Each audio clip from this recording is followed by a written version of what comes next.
Welcome to the Catholic Culture Podcast. I'm Thomas V. Miras.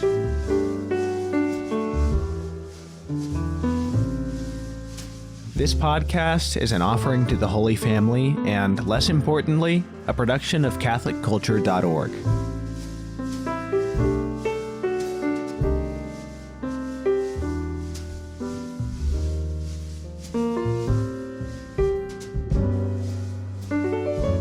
All right, everyone. Merry Christmas, Happy New Year. We are back. We are back in 2024, and I'm working on getting some new episodes together for you. But in the meantime, I thought I'd give you some highlights from past classics, as I do once in a while. Got some really, really good stuff that was originally recorded in spring 2020, and these are from episodes 74, 75, and 76. Now, you're going to hear about classical Christian education. You're going to hear about the so-called Nouvelle theology, and you are going to hear from my interview with Jonathan Roumie, where he talks about playing Jesus on the show The Chosen. Now, episode 74, What is Classical Christian Education, was my interview with Andrew Kern. Now, ironically, given that Kern is not Catholic but Orthodox, this was one of the most popular episodes I've ever done, and certainly one of my best interviews in my estimation, not because of me, but because of the guest. Was so awesome. And it's quite a long episode. I think it's a couple hours, but I'll be giving you a good chunk of it here. Kern is the founder of the Circe Institute, which provides formation and consulting for classical schools and teachers around the country. Really, really great institution. But yeah, this was such an awesome interview because Andrew Kern, you could just hear when he talks, you can hear the fruits of a classical education, because I got the sense that I could talk to him about anything and he would have something interesting to say. This first clip, I'm going to play two different excerpts. And in the first chunk, you're going to hear Andrew talking about teaching arts rather than subjects. So the classical conception of teaching the liberal arts rather than fields or subjects, as is done in modern style education. And then a bit of a conversation we had about music, which is very interesting as well. Before I forget, I'm linking to the complete versions of all of these episodes that I'm quoting from here in the show notes for today's episode. So if you want to hear the whole thing, which I highly recommend doing, especially in the case of this Andrew Kern interview, you can look there and find them. You don't think of it in terms of subjects, do you? No, I don't. As best as I've been able to figure it out, subjects begin to be somewhat taught in schools very late in the 17th century, and I'm exploring this. But in the classical tradition, there was no such thing as a subject. And people might be saying, what are you talking about? You have to teach something. Yes, you do. But what they taught was, well, Aristotle called it the organon, but the terms that they used in the classical and Roman world in English now are art and science. But those mean very different things than from what you and I tend to mean in our day and age by art and science. In the ancient world, an art was a way of making something. You know, there were principles behind it and even modalities, not what I would, loosely speaking, methods, yes, but not technically speaking. It's an artistic approach to thought, to life. And by artistic, I don't mean subjective. I mean artistic, almost like what we mean by a craft now. There's a craft of thinking, and you master the craft. Now, in order to do that, you have to read certain things. Some of those things will be historical texts, and some of them will be fairy tales, fables, folk tales, mythology, and then eventually Bible stories. Those are all the content of it, certainly. But they didn't divide it by content areas. They divided it by what we now call the liberal arts.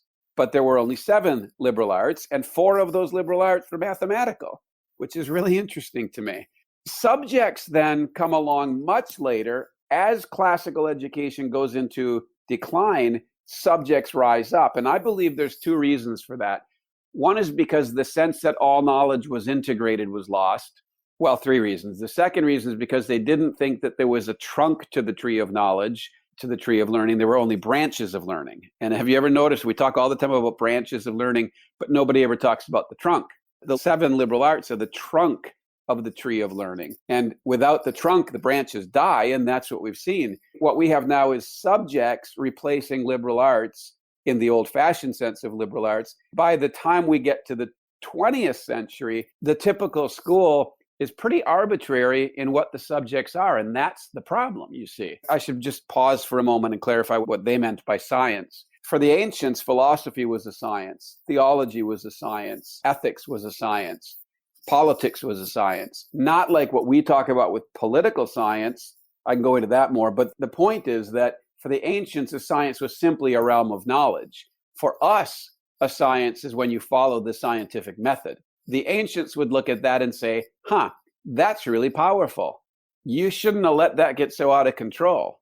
There's more to it than just that can give you genuine actual knowledge. It's a shame you've done that to yourselves, although I can see that you did get a lot of power from it, and you can use that for good if you have some ethics. So they would think about these things very differently. Okay, so let me come back then to what subjects do. You probably have thought this before or something like this, but I like to ask the question, how many subjects are there in the world? And people usually laugh when I ask that question because it's infinite. The fact is, every sentence ever spoken has a subject.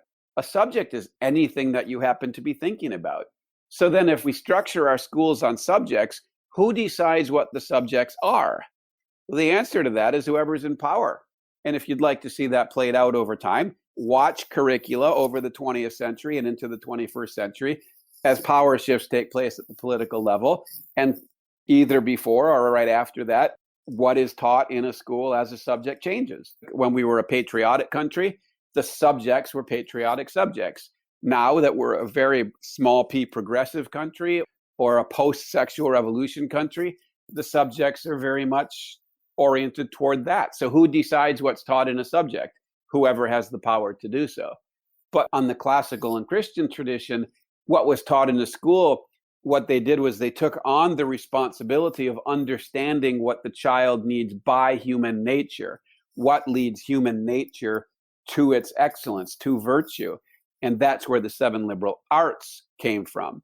And so nobody could come along and say, I'm in power now, so you have to study what I want you to study. They always had that check, and it was never perfected, don't get me wrong, but they always had that check that said, no, the most important thing here is the cultivation of the child's humanity, not the political agenda we have in place. That doesn't mean there weren't people trying to achieve political agendas, but they didn't have a thought paradigm that made it easy for them. There was always something higher, whereas in modern education, there's nothing higher. Whoever's in authority, there's nothing to check those people. And so they don't get checked. Consequently, education has gone into a steep decline since around the late 1800s. So that's the difference between subjects and arts and sciences. Subjects, on the one hand, as relativistic, power-driven, and arts and sciences as rooted in human nature and oriented toward the cultivation of wisdom in the child.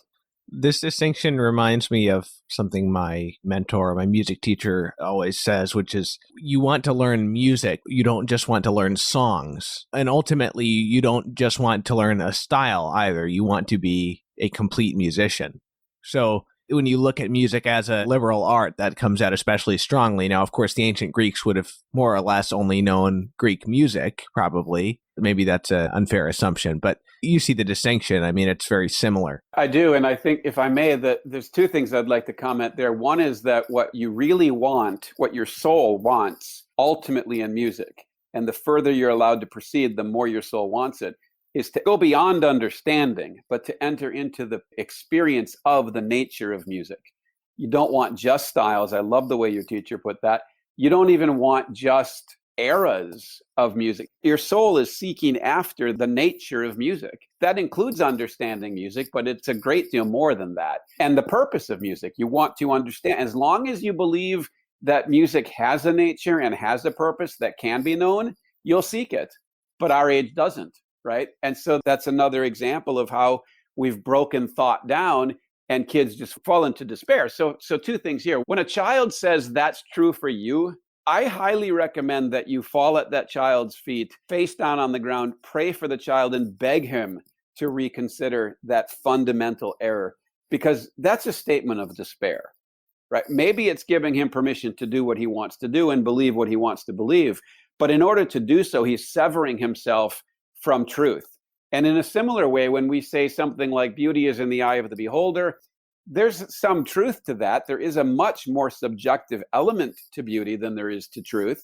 But that's because beauty is more oriented toward sensory perception, right? The intellect doesn't give in to the senses quite as readily as the soul does, or as whatever perceives beauty does. So when we say beauty is in the eye of the beholder, it's more believable than that truth is. But ultimately, it's not, because things that are discordant, things that are harsh, things that are filled with hatred, these things aren't beautiful. They're not beautiful in any culture. And the fact that different cultures have different values that go into what makes something beautiful doesn't change the fact that there's not a culture in the world that builds their songs on deliberate dissonance and discord right through to the end. Every culture has a way of resolving discord in the music, and that's because the human soul so delights in harmony. The fundamental thing that you're teaching a child to do in music, if you're really believing in its true power and potential for every human, is it's teaching you how to resolve discords. One last comment here. I don't want to go too far on this because I don't know music all that well. But one of the things I've noticed is that my point about discord, a lot of times people will say, yeah, but pop music is very discordant. And my response to that is, no, it isn't. It has short little discords and kind of instant resolutions. What you see with pop music that's different from, let's say, symphonic music is that you have a verse that typically doesn't leave, or it doesn't create much discord. If it does, it resolves it almost instantaneously in the chorus. Then in the verse, it might have a little more discord that it resolves. In other words, there's hardly any tension, hardly any capacity for discord. And so they don't deal with a high level of discord in it. Now, one of the reasons we don't like in modern times to listen to a symphony is because they're long. We're like Polonius. This is too long. So what we do is we want everything short, but why don't we like it longer? Because it takes longer to resolve the discords. If you listen, for example, to Beethoven's Ninth, the Ode to Joy, that is full of tension and dismay and extremes throughout. But then you get to the Ode to Joy at the end, and I don't want to say you feel like you've gone to heaven, but you might. That incredible resolution of so many different tensions and discords is off the charts. That's how music prepares us for life, in my opinion, is that when you're listening to little simple pieces of music, and that's all you can handle, it puts you in an emotional state with reality where you only can handle little discords. And when great tensions come along, you have a harder time processing it. And this might seem really weird to everybody, or totally uneducational, or even new age or speculative, but it's at the very heart and soul of classical music theory. And by which I don't mean, 18th century. I'm talking about the ancient Greeks. The purpose of music was to bring healing to body, soul, and world, right? The purpose of music was to find what is common to the way you calculate with your mind, and the way you listen with your ear, and the way sand on a beach responds to vibrations, because all of those things correspond with each other. When you play music that aligns with what they called eventually the music of the spheres, the belief was that that brings healing to the soul. And the reason it brings healing to the soul, as I understand it, is because it helps the person resolve more and more in discord. Let me just draw an analogy to math itself. Math itself, 3 plus 2 is 6. That creates discord in some of your listeners' minds who know that math that high. So they're going, wait a minute, no, it doesn't. And they feel uneasy. But 3 plus 2 is 6 is wrong. But if I said to you, 3 plus 2 is 6 minus 1, then that brings peace, right? Why? Because it resolved the discord.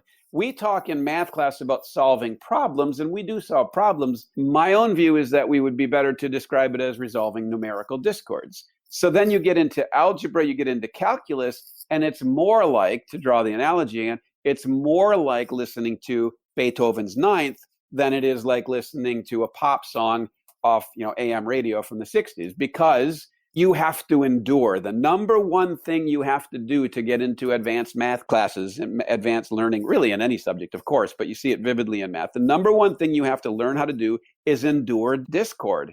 And you can't do that enduring discord if you don't believe that there's a harmony, a resolution to that discord coming down the road soon, and that you are capable of attaining it.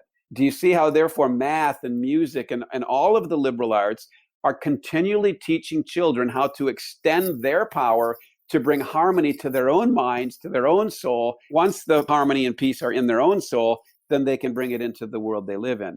You get the same thing in grammar, logic, and rhetoric, which is the verbal liberal arts. You get the same thing going on as learning how to extend harmony. It's interesting to apply that to philosophy. And to me, from what you've said, it sounds like ideology is the equivalent of a pop song because it gives you a quick, univocal solution to all problems based on an abstract principle without ever having to use prudence. I love that way of putting it. And that's what dominates political thought in America today. What's your ideology? How do you play it out in this new issue that's come up? Now, don't go away because I've got another really awesome excerpt from the Andrew Kern interview that I will put later in this episode. But just to mix it up, I'm going to switch over for the moment to episode 75. Now, this was an interview with Richard Decloux, a theologian, titled Don't Scapegoat the Nouvelle Theology. What is the historical context in which these new approaches to theology emerged? Well, I mean, you have to go back a couple centuries. First, of course, you had the modernist crisis, and that basically centered around some new ways of thinking that arose out of the Enlightenment. And you had the development of what we would now call the hard sciences, and then an attempt to apply the scientific method to non-hard sciences like history and literary interpretation and those sorts of things. So that ended up making its way into theology as well, where you end up having modern science start changing the way people thought about how you understand the Bible and how you're supposed to read it critically. And then also the liberal Protestants of like the 1800s, for instance, that began to demythologize the scriptures and try to say, oh, well, we don't have to take that seriously. That's just obviously a literary genre. We don't take it literally. And so that led to all sorts of problems, calling into question the historical validity of the Gospels, of the Old and New Testament testimonies alike, questioning of miracles and those sorts of things. And basically started to make Christianity just one means of expressing human truth in a vague sense, among others, and started to relativize Christianity as just an aspect of anthropology. And then you had to turn to the person, where it was all about the subject. And so that had some ties as well to the French Revolution, which is very anti-ecclesial and anti-clerical, as well as associated with humanism, a sense of let's just celebrate what's human qua human and not so much what divides us. And it became very popular amongst French and British intellectuals. And ironically, one of the people associated with modernism shares the last name, well, at least part of his last name, with Gergoux-Lagrange, who we'll talk about later. But there was a Marie-Joseph Lagrange, was a critical exegete who started to really rethink how we understand the Bible in problematic ways. And then Alfred Loisy. And there's a whole host of other people behind modernism. We don't need to go into that too deeply. But of course, you end up having this basically reducing Christianity to just a humanistic ethic. And that became a problem. And so this started getting into Catholic theology as well, bringing this modern philosophies and ways and worldviews into Catholic academies. And so there was a reaction against that, an appropriate one, because there was a lot of heresies being developed in that regard. And that led to the development of what's called neo-scholasticism, which developed somewhat in the late 19th and up to the mid 20th centuries. And it was basically a reaction against modernism and modern philosophy, like Descartes, Kant, Hegel, people like that. And it was an attempt to revive and develop from the medieval scholastic tradition. Now, in some sense, it had never completely gone away. In the Dominican order, since Aquinas, you pretty much had a running commentary on Aquinas through the likes of Cajetan and Suarez throughout the centuries. So it wasn't like it had ever completely gone away, but it was sort of only maintained primarily in the Dominican and in some sense, some Jesuits as well. But so in the late 19th century, this was seen as, okay, let's go back to that as a way of overcoming the errors of modernism. And in many ways, it sought clarity because there was so much going on with modernism where anything goes and you could interpret anything however you wanted, that there was a desire to go back to clarity and precision and dogmatic precision. So the emphasis became on understanding revelation as a content of syllogistic truths that were perennial, they were ahistorical in the sense of they're just timeless truths. So anything that sort of tried to tie theology to history was somewhat suspect from the outset. And this sort of clarity led to what's called the manualist tradition, where you started having textbooks called manuals of theology, where the professor would just create a textbook and sort of take you through step by step the logic of what you had to believe and why, almost through very rigorous philosophical axioms. And of course, it was sort of highlighted with, you had Aeterni Patris of Leo XIII supporting the return to Thomistic philosophy, Christian philosophy, following the model of St. Thomas Aquinas, as well as Bonaventure, I might add, but primarily Aquinas. In 1907, you had Pascendi Dominici Gregis by Pope Pius X that condemned modernism as the synthesis of all heresies. And then in 1910, you had the Oath Against Modernism. So there was this concerted effort on the part of theologians in the magisterium to weed out modernism. And so Neoscholasticism was sort of the primary way that was combated. And in that sense, it was definitely a good thing to help overcome modernism. But then you had the students that were taught under the manualist tradition. So you had certain theology students going through this, including de Lubac and Ratzinger and von Balthasar and others, who just found it a little bit lifeless and cold, almost, as Ratzinger said, too self-enclosed. He got the sense that some of his professors had stopped asking questions altogether and were just sort of robotically repeating things semester after semester after semester without any real inquiry or inquisitiveness. And as someone who was interested in the truth and seeking the truth, he found that somewhat not fully human, that it seemed to just involve a cold logic and there wasn't much of a heart in it.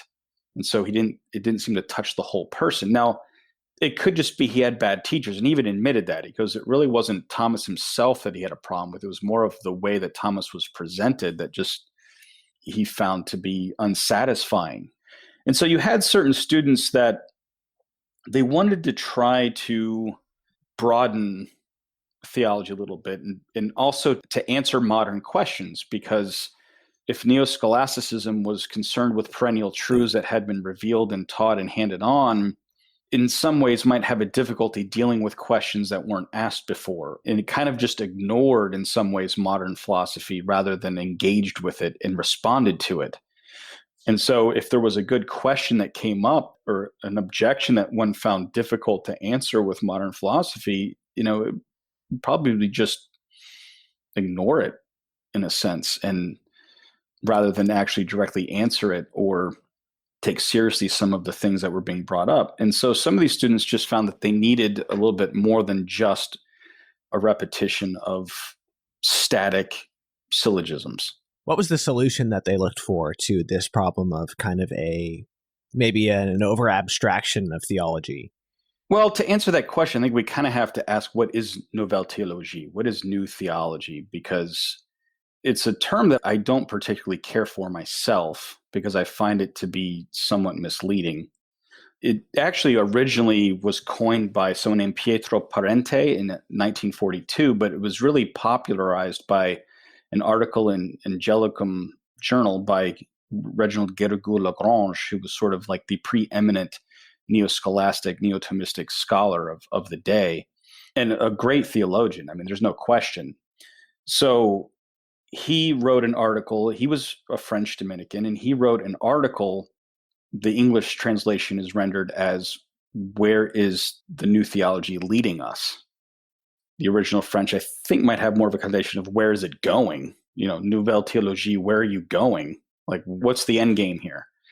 And it was sort of a call to basically a call to arms in a sense of, this is leading us astray. It's taking us away from Aquinas. It's calling into question perennial truths of the faith and seeing dogmas as reformable or so historically conditioned that we don't necessarily know what they meant, and what they mean now is not necessarily what they meant then. And so he saw a lot of dangers in Nouvelle théologie and worked against it. And that's where that term came from, Nouvelle théologie.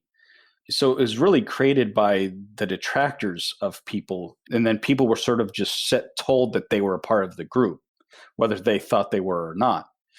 So de Lubac famously had retorted that, he goes, "What are you talking about? My theology is not new. Their theology is new." And his point was that he thought by going back to the sources of the church fathers and even Aquinas himself, that neo, meaning new scholasticism was what was new. And he was trying to go back to the depths and breadth of Catholic tradition. So he didn't see himself as a new theologian at all. I mean, he very explicitly said he's not really concerned. He says there are certain theologians in his day that were concerned with modernizing and becoming familiar with modern philosophy and modern ways of thinking. And he explicitly said that that's not his concern. His concern was actually more of, are people aware enough of Catholic tradition going back to the early church councils and fathers through the scholastics themselves, such as Aquinas, and not just repeating what they heard through commentators on Aquinas in manuals. So as far as where they looked for solutions, it depends on which version of Nouvelle théologie you're talking about, because there really were different camps within it. You had the more conservative side, which I refer to primarily as the Communio school. And Communio was a journal founded by Henri de Lubac and von Balthasar and Joseph Ratzinger when they broke away from the more liberal side, Concilium, the journal Concilium. All this took place in the 70s after Vatican II. And so there was, even at the council, so even before those journals existed, there wasn't really like the Neo-Thomist white hats and then the Nouvelle théologie black hats at the council. It was a lot more than just two. In America, I think we're used to thinking Republicans and Democrats. And so everything's like in diodes in a way, or dipoles. And that's too simplistic. You had like the Henri de Lubac side, which was more ressourcement, which is a French term that means return to the sources, such as the church fathers and the scholastics and scripture itself, and really delving into, he wanted to reinvigorate, for instance, reading sacred scripture through the four senses that was developed in the high scholastic period, the four senses of scripture. That was one of his main concerns. And then you also had those that were more aggiornamento, which is an Italian word that means updating, bringing up to the day. And so they were more interested in modernizing in that sense of, how do we make it relevant? And, we can cast aside things that are just, no longer relevant to our day. And we're much more open to new ideas that might not, to a more traditional Catholic, seem compatible with the faith. They didn't really seem to be as concerned with maintaining a continuity across tradition, and we're more open to. So who would be some thinkers in that group? Definitely Hans Küng, who ironically was involved in bringing Ratzinger to Tübingen when he ended up teaching there. And then they very quickly butted heads. I would also mention Schillebeeckx. He was one of the definitely more aggiornamento guys in updating. And you could say both of those guys are downright heretical. And I would have no problem or qualm saying that. Now, I haven't studied their thought in depth, but I've looked into it enough to know, they were censured for a reason. Hans Küng, when Ratzinger was the head of the CDF, revoked Hans Küng's right to teach as a Catholic theologian because it was so bad. You might say Chenu, Congar is sometimes associated with that. He might have been a little bit more between the two schools. It's more of a spectrum, I think, than even aggiornamento and ressourcement is a little bit simplistic. So it's more of a spectrum. So how Congar is probably somewhere in between the two camps, depending on the issue. Rahner is somewhat of an outlier. I just did a video on him today. He's kind of tough to pin down. He was part of the Concilium group, But what's ironic to me is I think he was probably the most neo-scholastic and neo-Thomistic of all of them. So it's kind of difficult to pin him down on one side or the other. I think he's actually more towards the right than the left, even though he associated with people on the left more. Him and Ratzinger collaborated a little bit and then kind of had a falling out, where Ratzinger famously said that as they worked more closely together, he became more and more clear that they lived on two completely different theological planets. Although he said they very often wanted the same things, but for completely different reasons. So their goals were often aligned, but their way of getting there was completely different. So Rahner's a little bit harder to pin down. In general, he was open to the modern world in a sense of, okay, let's take their thought seriously, but let's try to rein it back in and make it orthodox. So he was concerned with orthodoxy. Rahner was not really open to just throwing out the tradition and doing whatever you want, like most people would consider a true liberal to be. But he did, I think, leave himself open to criticism in some ways by trying too much to give people a benefit of a doubt when he probably should have said, no, that's just wrong. So he's a little bit harder. I think Skielbix and Kung are two of the most obvious on the heretical aggiornamento side. And then on the more ressourcement side, obviously the Communio school of, de Lubac sort of being the leader, and then von Balthasar and Ratzinger kind of being his proteges, if you will. Next, you're going to hear a bit from my interview with Jonathan Roumie, who in the time since this interview was originally released, has certainly become one of the most famous people that I've ever interviewed. For those who don't know him, he plays Jesus on the very, very popular series The Chosen. And if you want to hear my own thoughts on the series and our reviews of the different seasons, our praise, our critiques of it, you can check those out on Criteria, the Catholic Film Podcast, where James Majewski and brother Joshua Vargas and I have reviewed each season successively and will continue to do so. But anyway, this interview was done after season 1 had come out, and it was definitely picking up steam and starting to get watched by a lot of people, but it hadn't totally blown up, like it did after that. And so Roumie was still doing interviews. Now, he really doesn't do a lot of media now compared to at this period when I interviewed him. So I'm grateful that I got to talk to him. It would be cool if we could have done him. Now, this was around the time that we started Criteria, the Catholic Film Podcast, but for whatever reason, I don't know why I had him on the Catholic Culture Podcast instead. In retrospect, it would have been cool to have him on Criteria because James Majewski, being an actor, I think would have had a lot of interesting questions for him that other people, that maybe he hasn't gotten asked in interviews. But Jonathan, a great guy and very pleasant to interview. And so I'll play you a few excerpts of him talking about how he was cast on The Chosen, his preparation process, some personal stuff about his devotion to the Chaplet of Divine Mercy, and then a little bit of the details about how he approaches his performance of the role of Jesus. How did you end up getting this role? Dallas Jenkins and I met 6 years ago when he cast me in a short film, again at the time for his church. He was, I believe, like the media director of his church, and they would do films as a part of their Easter service and then as a part of their Christmas service. So like the pilot of The Chosen, The Shepherd was made for his Christmas service. I did a film called The Two Thieves, which was part of the Easter service back in 2014. I initially read as one of the thieves. I was reading for the penitent thief, and I didn't get it. Like a couple of days later, I got a call asking if I would read for the role of Jesus. And I thought to myself, but he's only got like 5 lines, and it's at the end on the cross. But it would have been 6 months previously, I had played Christ in a traveling media project about Saint Faustina and Divine Mercy. And so I did 3 days of filming up in Washington State for that just 6 months prior. So I thought to myself, well, this is, it's an honor to play Christ and to have another shot at it and refine what I did in the previous, my first iteration of Christ, to see what I can do with the character again going forward. Because as you can imagine, with the personage of Christ, there's there's an infinite amount of questions and elements and character traits that one could just fall down the rabbit hole in trying to explore as an actor. So I submitted. I went and I read for the part of Christ, and as Dallas tells the story in like 7 seconds, he's like, that's the guy who's going to play Jesus for this short film. And then over the next 3 years, I did 2 more projects with him for his subsequent Easter productions, Easter services.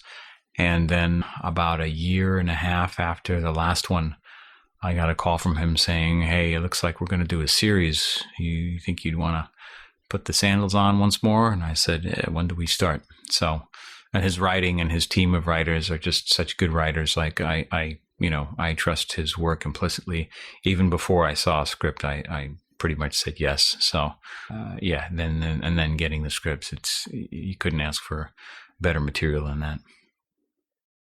So Dallas Jenkins is Protestant and you're Catholic. Do you think that you brought anything particular from being a Catholic in how you portray Jesus? I definitely feel that my relationship to, for instance, first and foremost, with regards to the show of the Blessed Mother, is something that I was especially interested in showing and paying attention to, and even as far as trying to get to know the actress who was going to play the Blessed Mother, like that was really important to me. I wanted to have that relationship to the actress to really be able to bring that on screen. And she ended up being the hardest role to cast because you had to have a woman that could look young enough to play literally what would have been a late 20s and then eventually get up to late 40s in the show. And in the first season, through a flashback, seeing her looking for Jesus when he was in the temple, lost for 3 days, and then coming back to being, my mother as I'm 30, and then she's 45 to 48, something like that. So it was really hard finding somebody that could straddle that look, an age range, and then have the qualities of being a mother and being Jesus's mother. So to me, that was of particular interest. And, it's one of the things, funny enough, for a project made by an evangelical director and writer. One of the things that Catholics love about the show is the relationship to Mary and how she is depicted in the show. That's the feedback I've been getting, especially from priest friends and priests that have reached out to me through social media channels. They're just really being moved and seeing the relationship that I had with her. And there's a moment in episode 5 where Mary is introduced, where it's at the wedding of Cana, and I show up with my rowdy band of disciples there and see my mother for the first time in what we can assume is a little while. I hadn't seen her in a while. And I kind of bear hug her. I kind of pick her up off her feet and kind of spin her around. And people were really tickled over that. And that came about because I had asked the director, I said, listen, when I haven't seen my mom in a while, this is what I do, because she's about the same size as the actress Vanessa Benavente who plays Mother Mary. And I said, can I do that? And he said, sure. And I did it, and it just felt like this was my mom. And it's a great moment. Yeah, thanks. People really responded to that. It kind of felt like, oh, Jesus really loves his mother. And it's like, of course he does. It's his mother. But for Catholics, it also resonated on a different level, because this was a show that was, obviously it was made by an evangelical, but it wasn't trying to paint Mary in a way that was offensive to Catholics. It was, the whole approach to these characters, from what I've gathered and the discussions I've had with Dallas and his team, is to show the humanity of these people. And, that goes, it's not just the disciples, it's Jesus as well. What was Jesus's humanity? What was Mary's humanity? They were all 100% human. Obviously, Jesus was also 100% divine, and he was sinless. But for the human aspects, the stuff that we as a 21st century audience can relate to, how do we connect people to that? How do we make people feel that as they're watching, that these are real people? And it's by writing them as real people that do real things, that pick up their mom, that, wink, that laugh, that smile, that dance, as humans do. Well, how did you then prepare yourself to play such an august role of Christ? Lots of prayer, mostly prayer, of course, reading and research and specificity within certain dynamics were explored, and having resources, as I mentioned, such as Rabbi Jason Sobel and Father Dave Guffey, a Holy Cross priest, and Dr. Doug Huffman at Biola University. Having access to all of those guys was huge for me, and being able to ask them questions about things and the mindset. But for me personally, it was spiritually, it was about prayer and just supplicating myself. And any good actor approaching a role wants to approach it with the highest level of truth that he can. And that starts with themselves. And so what I do is I try to approach as much as I can the role of using myself, and then in this situation, playing Christ, try to throw as much of myself out of the equation as possible, and leave myself open as a channel for the Spirit to be able to work through me, so that people aren't seeing Jonathan acting as Jesus, but they're seeing and hearing Jesus and Jesus's words, and that's what's resonating with them. And I take no credit for that, other than I'm just showing up. I'm just an actor. I'm here. I happen to look the way I do. That's out of my control. My father's from the Middle East, so that I think contributes a certain level of receptiveness for people watching me playing the Messiah, the Christ, as a first century Jew. And then the rest is what's on the page, what's been derived from Scripture. And then the writing of the series itself has just been beautiful. And all of us feel that this whole project has been Spirit-led, and God is, sort of using all members of the body of Christ, not just evangelicals, not just Catholics, not just, non-denominationals, to tell this story of his Son in order to, I believe, to unify us at a time where unity is needed more than ever before. I hear you're a big devotee of the Rosary and the Divine Mercy Chaplet. I am. So were those a big part of the prayer in preparation for the role? Yeah, especially the chaplet.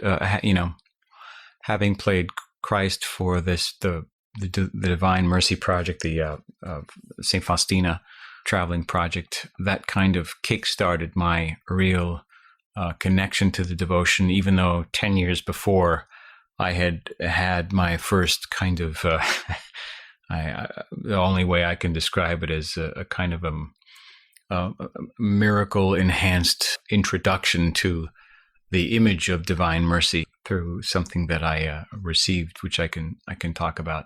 But yeah, I did say the Rosary as well, and the chaplet as often as I could. And if there was time in between scenes where I needed to just recenter myself spiritually, connecting to any of those prayers, or even just, a spate of Hail Marys would always kind of ground me. And that definitely was part of how I just recentered and prepped for what I was going to be doing. Yeah, so I think I read this story you're referring to. Yeah, could you tell my listeners about this Divine Mercy image? Sure.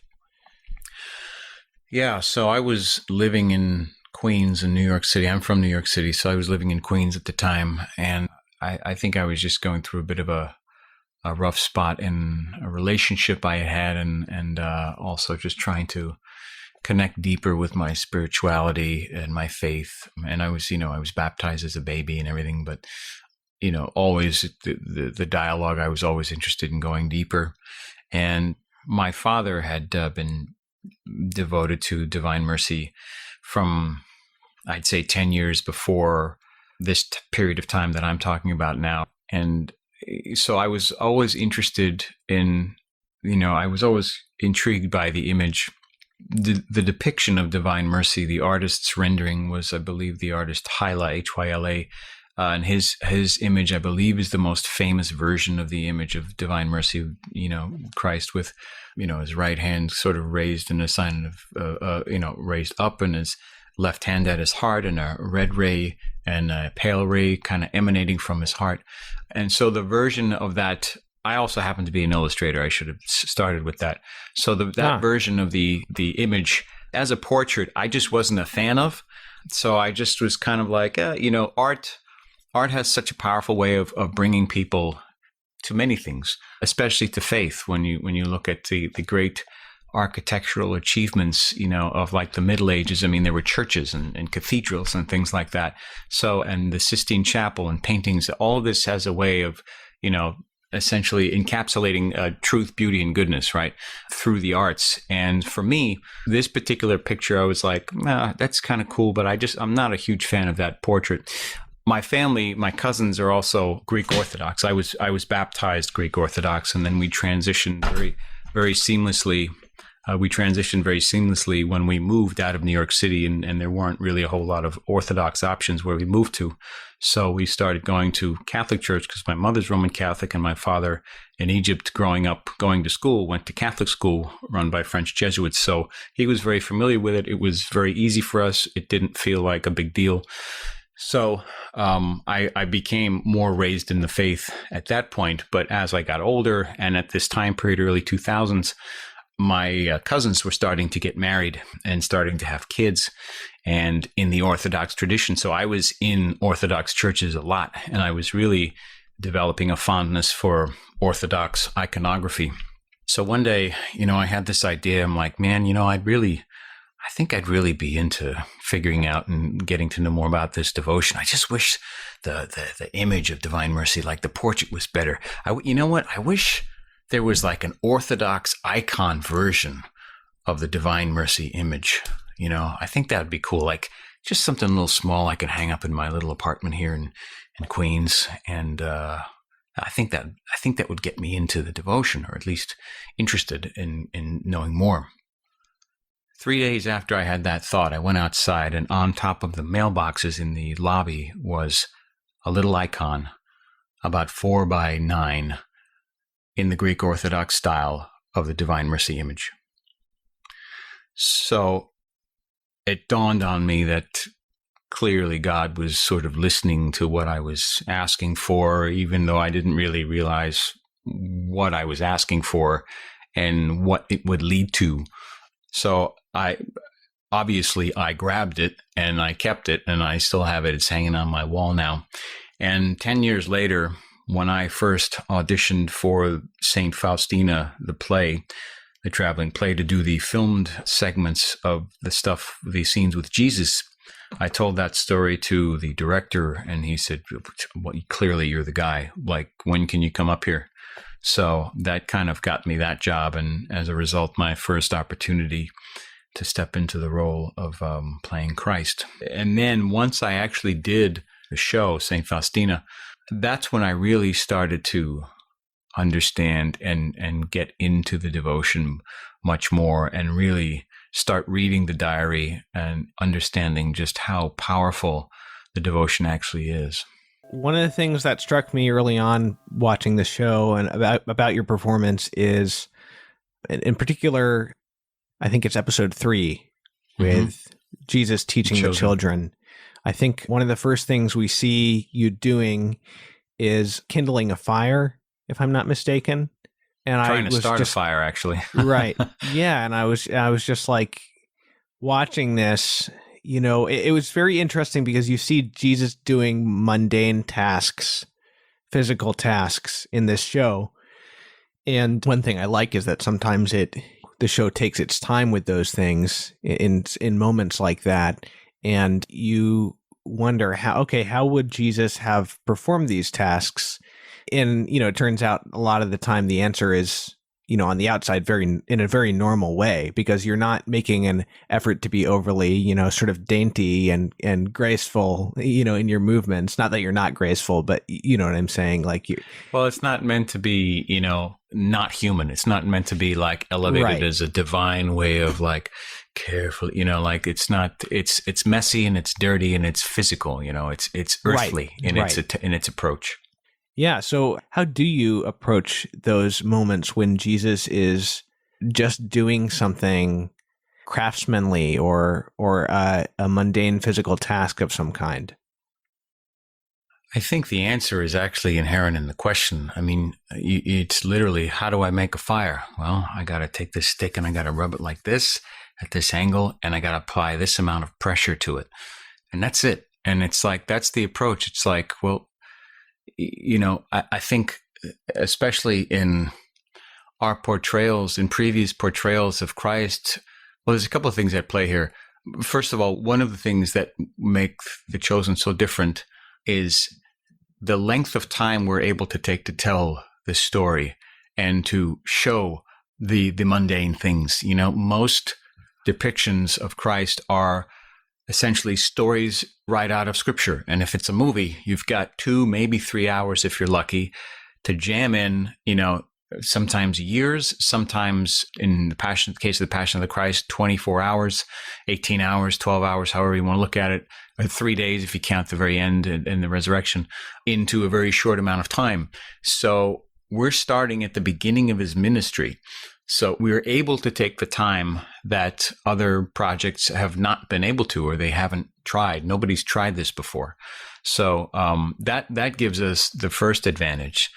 Secondly, we're not used to thinking of Christ as a human and what it actually meant for God to come down in human form and to be like us in everything except sin. Well, when we believe in that and we profess that he was like us in everything except sin, he was like us in everything, in the mundane things, I'm sure he had a panache for doing many things, better and more perfectly than most of us, but he sweat.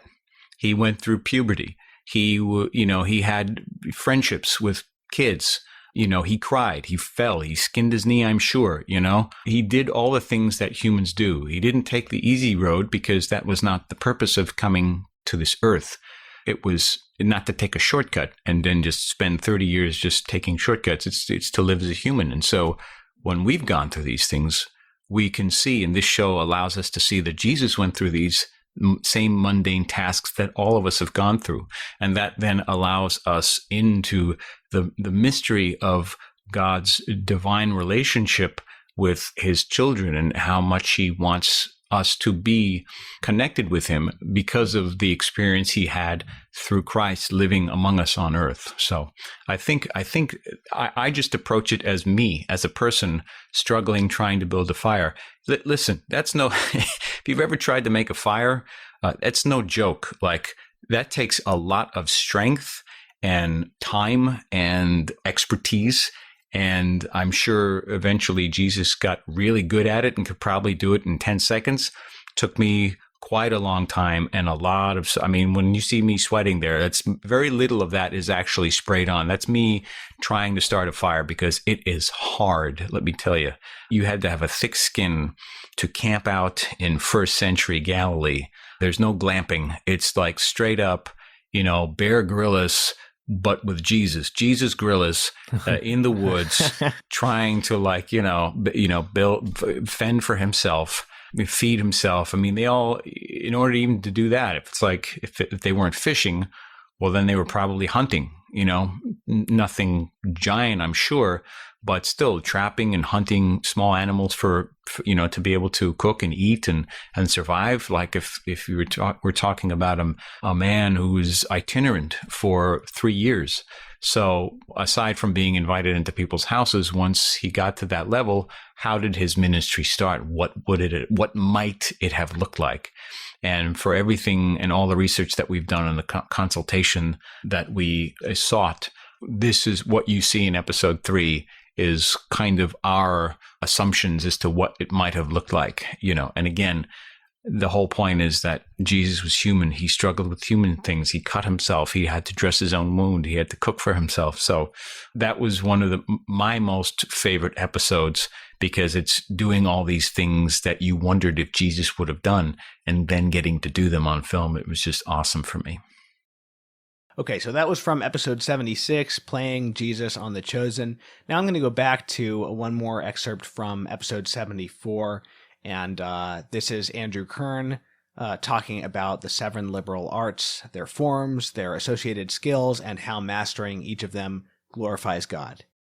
Can we do a lightning round with the 7 liberal arts and talk about, identify each one and briefly say how it contributes to the cultivation of wisdom and virtue and to glorifying God? Yeah, I'll do my best. I think that each art consists of certain forms and skills, and what you're trying to teach the child in that art is the form and skill, because those forms and skills enable perception, a certain kind of perception. Each art enables a certain kind of harmony, and then the goal is to achieve a total harmony.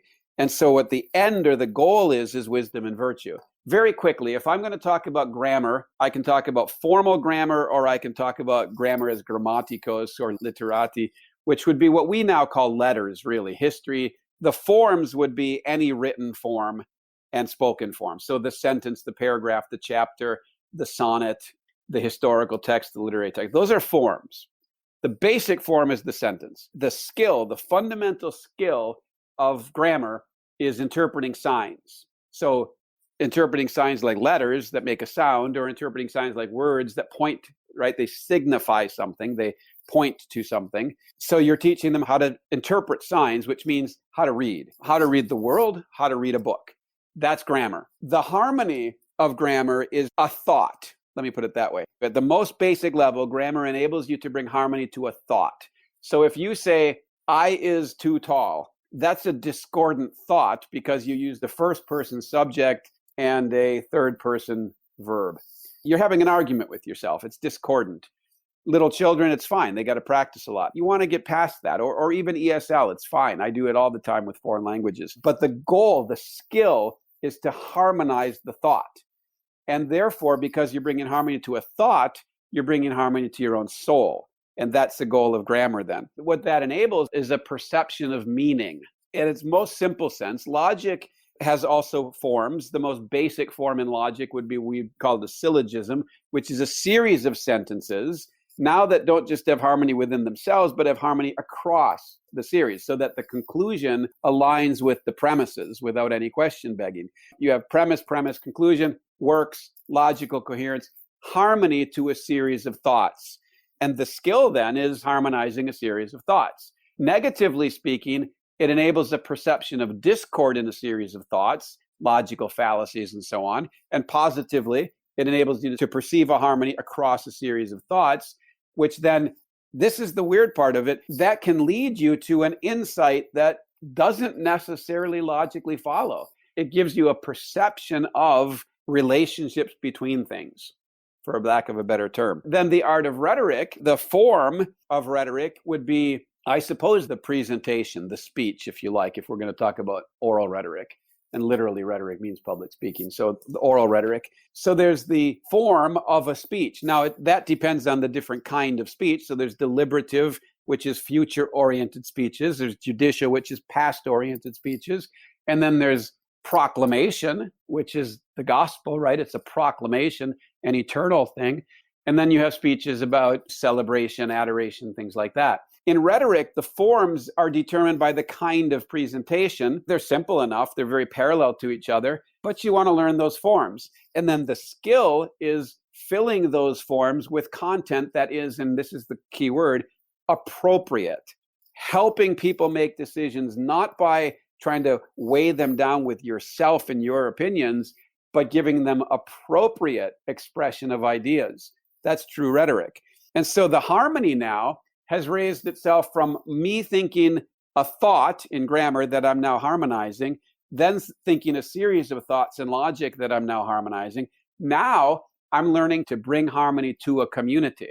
And do you see how there's a straight sequence to that? If I'm not taught those three arts, I won't be able apart from divine love, I won't be able deliberately and by skill to be able to bring harmony to a community. So it is loving. The point of these things is all love of neighbor. So then that's the three verbal arts. Arithmetic is really quite simple. If you have a sentence in grammar, you have a sentence in math. And in both cases, you have the word is joining the subject and the predicate. 3 + 2 is 5. 3 + 2 is the subject, 5 is the predicate. It's grammatical, it's linguistic. And so again, what you're doing is bringing harmony to your mind in an equation. But what's fascinating about arithmetic is now you're also finding harmony in the world outside your mind. And so now you're bringing, grammar actually does this too, but in math, you can see it more easily.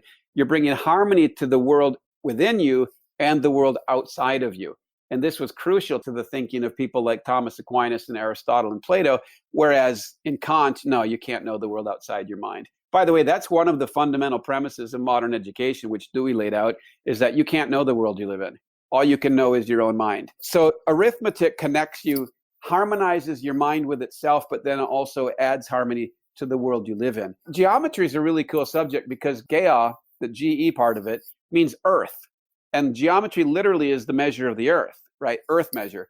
Or even, it could even mean the womb of the earth, but I think it has more to do with measure. And the reason is because geometry looks down at the earth and then measures it.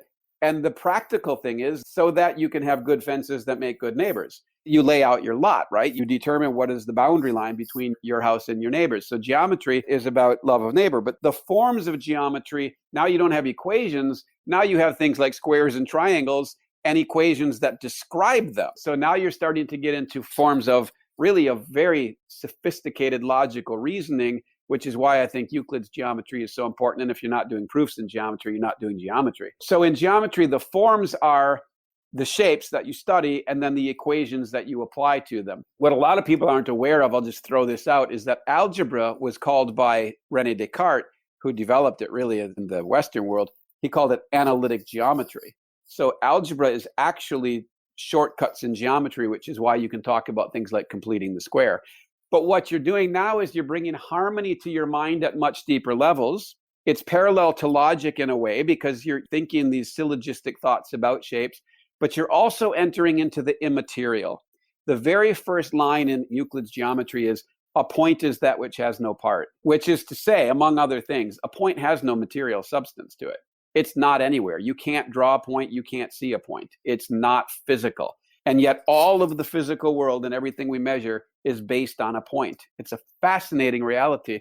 And many, many people become alive to the existence of a soul by studying Euclidean geometry. So the harmony now is harmony, and the mind goes deeper. You can have harmony with your neighbor because there's boundary conditions. You can have harmony with the world around you because now you can build bridges and architecture and so on. And you have a deeper harmony in your soul because you're penetrating more into the non-material realm of your being, which doesn't happen in the typical modern subject-driven geometry class, does it? Then there's the really hard ones, music and astronomy. We can talk about the forms of music, our songs and notes and octaves and things like that, certainly.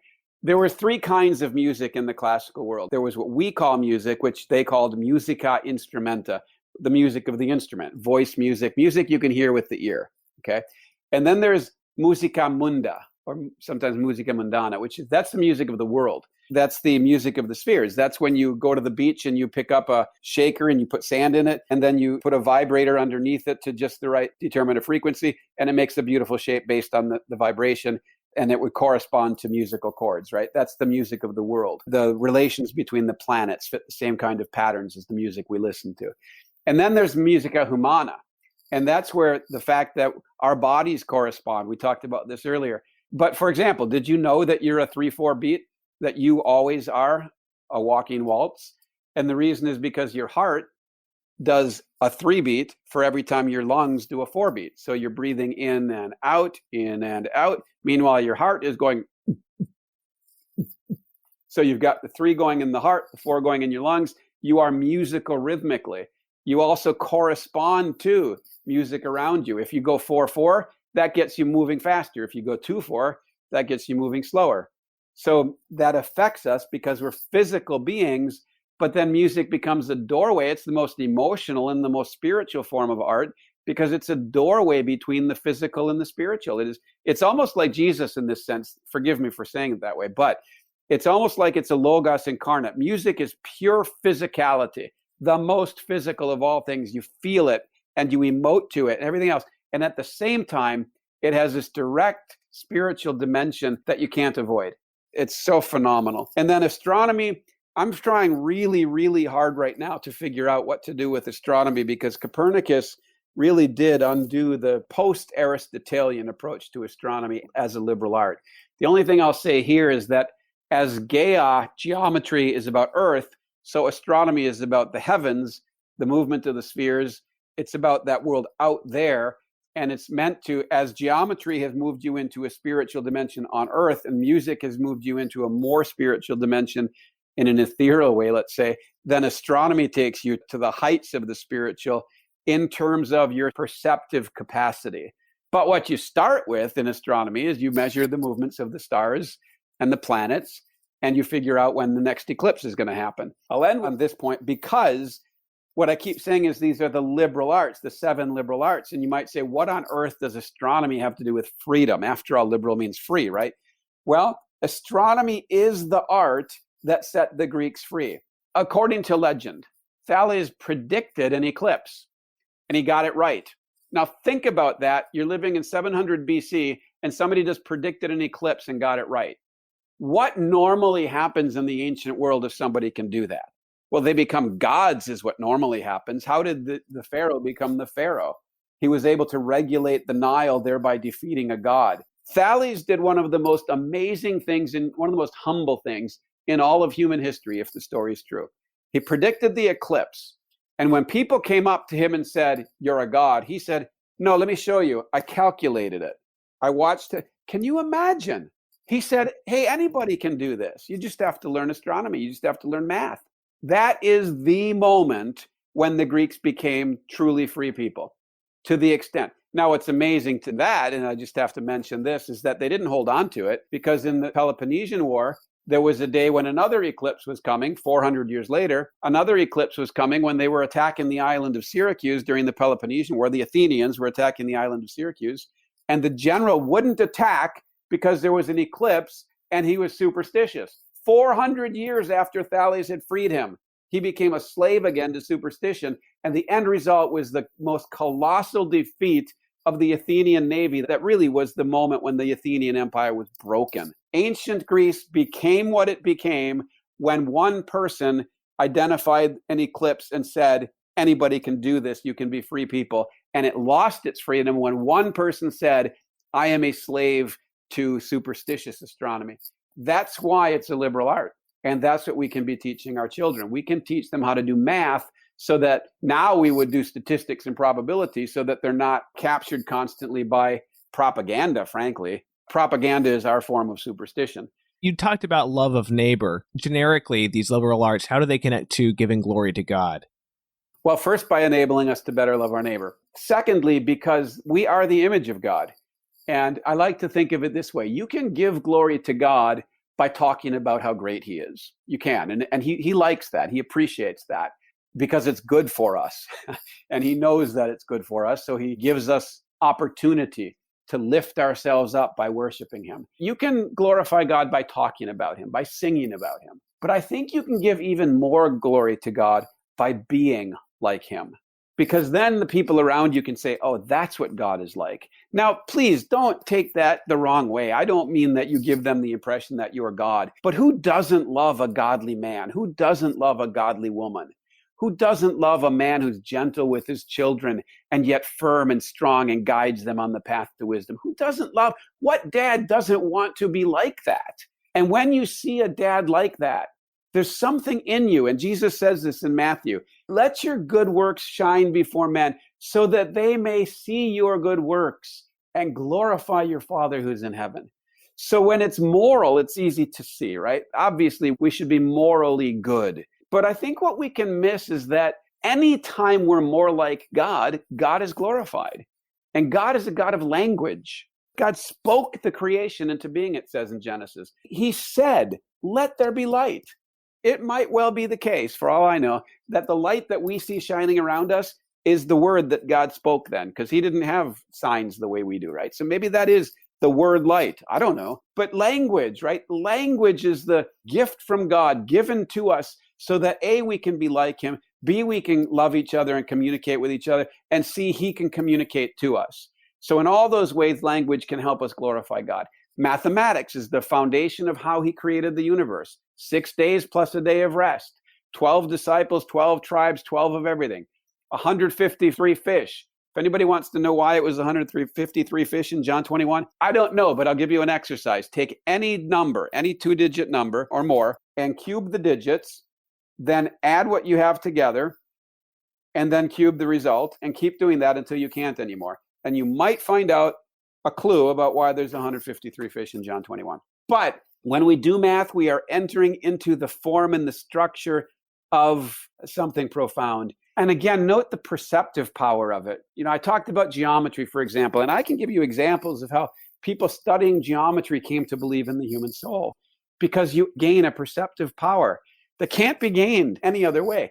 That gives glory to God in the sense that you then can perceive things that are true of God better, but also in the sense that you're simply more like God. I understand you'll never be like God. We're not supposed to be just like God, but we're in his image and we are his likeness. And the most precious thing about us is our likeness to God and our image being the image of God. So anything we can do to improve that, including using proper grammar, good grief, including thinking logically, including recognizing the power of rhetoric, including calculating arithmetically, right? All of these things, there's so much more to them than school subjects. They're transformative. I talked before about information and formation. What we need is transformation. These tools are transformative. They're healing. They're harmonizing. They give power to perceive. There's no limit. And they will multiply that power when we order them to being united to God and glorifying him, when we do it in light of who our Lord Jesus is. When we separate it from all that, they'll still have value, but nowhere near as much. Sort of like the planet Jupiter. It has value, and if you took it out of the solar system, it would still have value. I don't know who it would have value for, but it wouldn't have anywhere near as much value as it has in the solar system. Even so, we need to rotate around Christ, and our arts, our thoughts, our minds need to rotate around Christ and let the light of his Son shine on us, and then we become like him and we glorify him. All right, everybody, I hope you enjoyed these clips. Again, if you want to listen to any of the complete original episodes that these clips came from, you can go to the show notes for this episode and find the links. Now, one more thing, CatholicCulture.org, the producer of this podcast, is a lot more than just a podcast network. And if you want to keep up with all of our news, commentary, liturgical year information, things like that, I highly recommend that you go to CatholicCulture.org/newsletter and sign up for one or more of our email newsletters, and you can choose according to your preference of what kind of material you want to be highlighted. So again, CatholicCulture.org/newsletter. All right, everybody, thanks for listening, and I'll see you next time.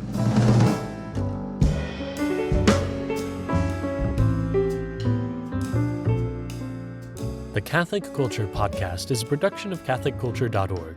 Check out our other podcasts, including Way of the Fathers, an early church history podcast hosted by Mike Aquilina, Catholic Culture audiobooks bringing to life classic Catholic writings, and Criteria, the Catholic film podcast, featuring deep analysis of great films from a Catholic perspective.